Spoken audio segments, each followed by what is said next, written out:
In the heart of Whispering Woods lived a little firefly named Flicker. Unlike the other fireflies whose lights shone with a confident and steady glow, Flicker's light was faint and uncertain. It flickered erratically, sometimes almost disappearing altogether. The other fireflies would flit and dance in the twilight, their luminous trails painting beautiful patterns in the air. Flicker would often watch them from the shadows, his own light barely a glimmer of envy.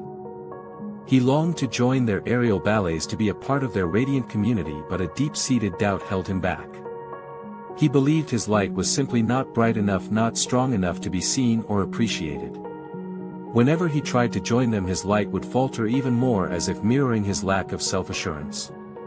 The other fireflies, though not unkind, sometimes overlooked him, their brilliant lights overshadowing his timid glow.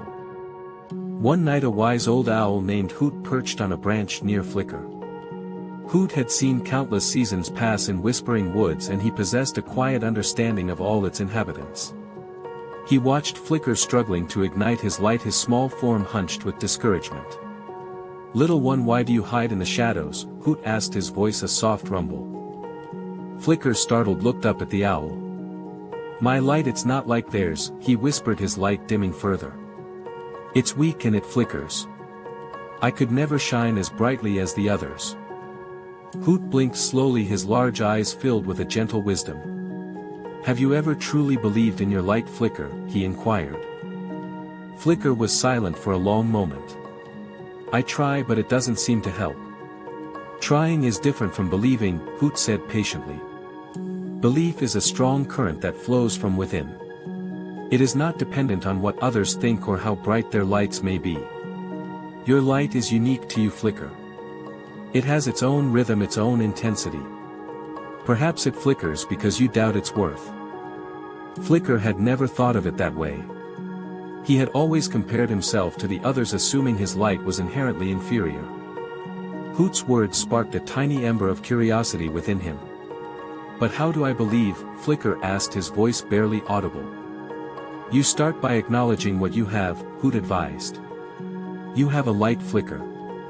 It may not be the same as others, but it is yours. Cherish it. Focus on its presence, no matter how faint. Every flicker is a spark of energy, a testament to your being. Don't let the fear of not being bright enough extinguish what little flame you have." Flicker took Hoot's words to heart.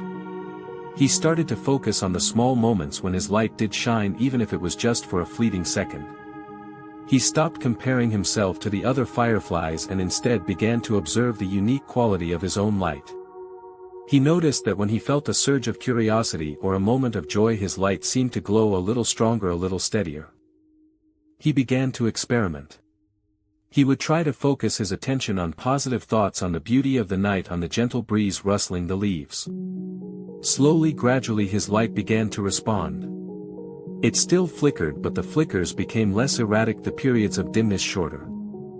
One evening the other fireflies were preparing for their grandest dance of the season, a celebration of the full moon. Flicker watched them, his usual pang of envy tinged with a newfound sense of hope. He decided to try to join them, not with the expectation of matching their brilliance, but simply to share his own unique light. As he flew towards the group, his light flickered as always, but this time it didn't die down. Instead, it pulsed with a gentle rhythm. To his surprise, the other fireflies noticed him. Perhaps it was the sheer novelty of his presence, or perhaps it was the subtle but persistent glow of his light. They didn't comment on its faintness, they simply made space for him in their swirling patterns. Flicker felt a surge of joy, a feeling he had never experienced before. As he danced, his light seemed to respond to his happiness, growing a little brighter, a little steadier with each beat of his tiny wings. He realized that the key wasn't to have a light exactly like the others, but to believe in the light he already possessed. His unique flickering light added its own charm to the collective glow, a subtle but essential part of the wood's nighttime symphony. From that night on, Flicker was no longer the firefly who hid in the shadows. He embraced his unique light, its flickers and its gentle glow. He learned that self-belief wasn't about being the brightest or the best, but about accepting and valuing who you are with all your individual qualities. The most radiant light shines from within when you truly believe in your own worth.